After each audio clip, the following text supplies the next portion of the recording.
Local 4 News starts now with a breaking news alert. That thing's gonna explode. Tragedy tonight in Oakland County. A small plane crashes into a home, killing 3 people on board. Which has always been my biggest fear of living in this neighborhood, because planes are always going over and there's an airport about half a mile that way. The family of 5 who lives in that home made it out safely, but the pilot of the plane and 2 passengers were killed.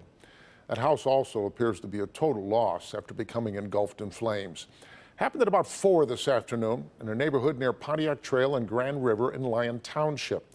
That neighborhood about a 10-minute drive from Oakland Southwest Airport. Tonight, it is still a very active scene. Larry Spruill is out there live, and Larry, there are still a lot of questions tonight. Yeah, Steve, the neighbors are really wondering a lot of questions indeed. Now, like, we're talking about what made the plane crash, where did the plane come from, where is it going, and who are the 3 people on board? Saturday night, emergency crews surround this home on Dakota Drive in Lyon Township after this single-engine Piper PA-24 plane crashed into the house with 3 people on board. It is believed to be 3 descendants from the plane. Captain Melissa McQuillan with Oakland County Sheriff's Office says the plane crash happened Saturday afternoon. Several viewers sent Local 4 this cell phone video. You can see thick smoke coming from the crash. You couldn't even see the house. There was so much smoke. Chase Southwick lives nearby and heard the plane. There was a huge cloud of smoke, really tall flames, and we thought the whole house was going to be gone.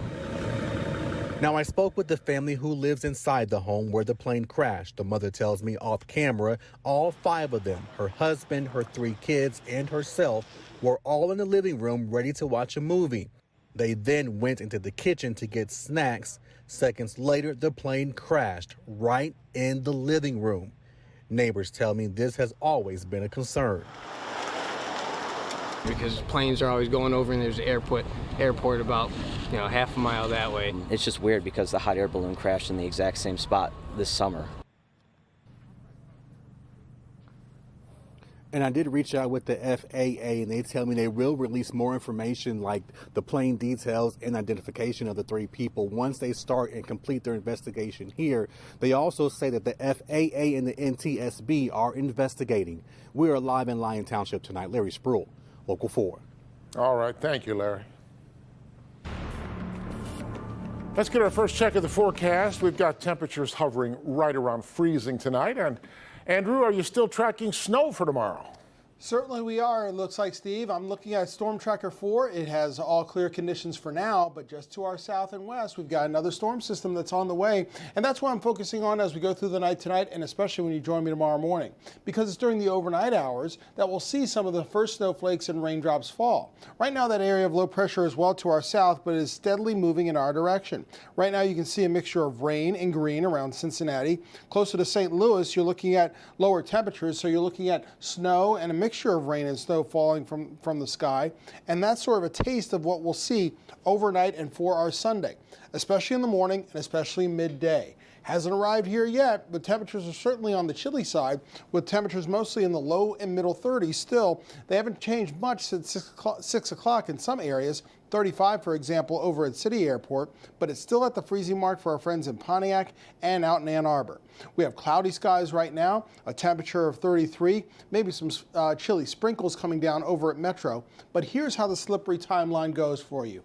Cloudy, colder as we go from now until about 2 o'clock in the morning.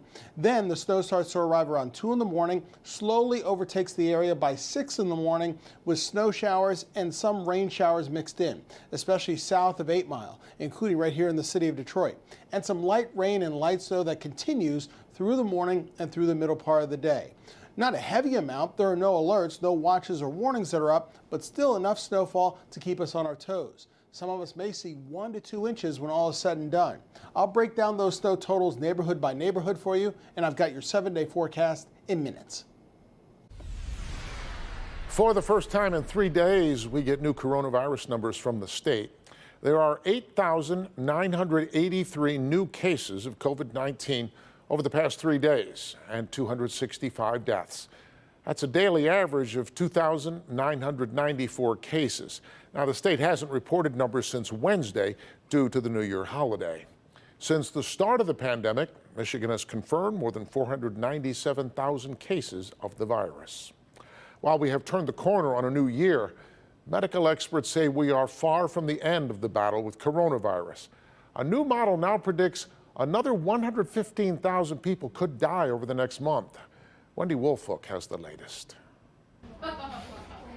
A new year, but the same challenges in the battle against COVID-19. We're at this stage now, beyond just describing this as waves or surges or even surges on top of surges, we now are at a viral tsunami. In Southern California, with a record number of COVID deaths and a shortage on hospital beds, frontline workers worry about what's ahead now that the holidays are behind us. We are admitting patients faster than we discharge them.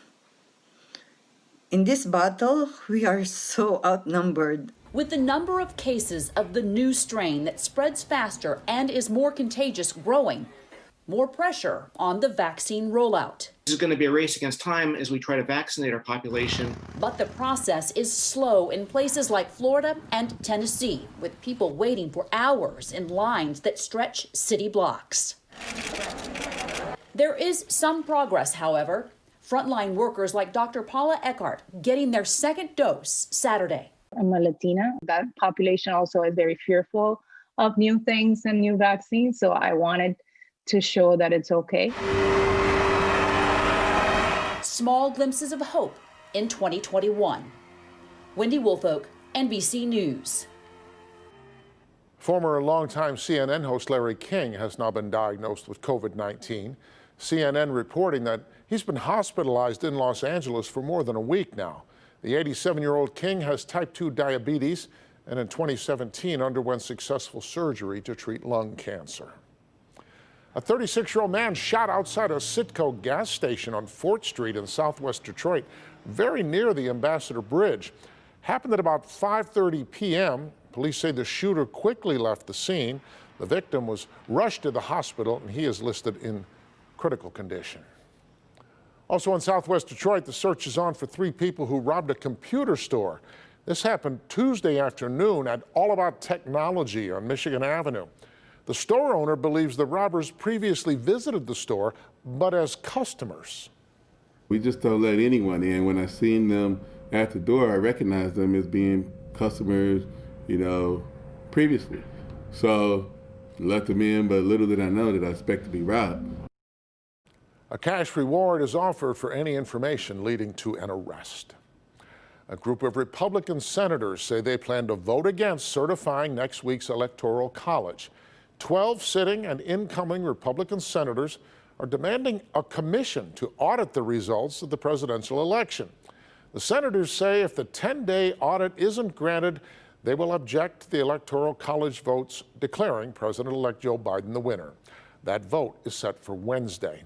It comes as a group of Michigan Republicans joined a now dismissed lawsuit to give Vice President Mike Pence the power to overturn the election results.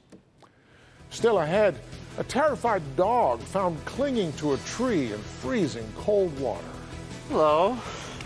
Hello, it's okay, I gotcha. They got him all right. How a group of police officers worked together to get that boxer to safety. Oh, the rumor mill is churning. Is he coming back? A new report out tonight about the future of Jim Harbaugh. That's ahead in sports. But up first, the homes of 2 prominent politicians vandalized. We'll see the messages the vandals left behind. That's next.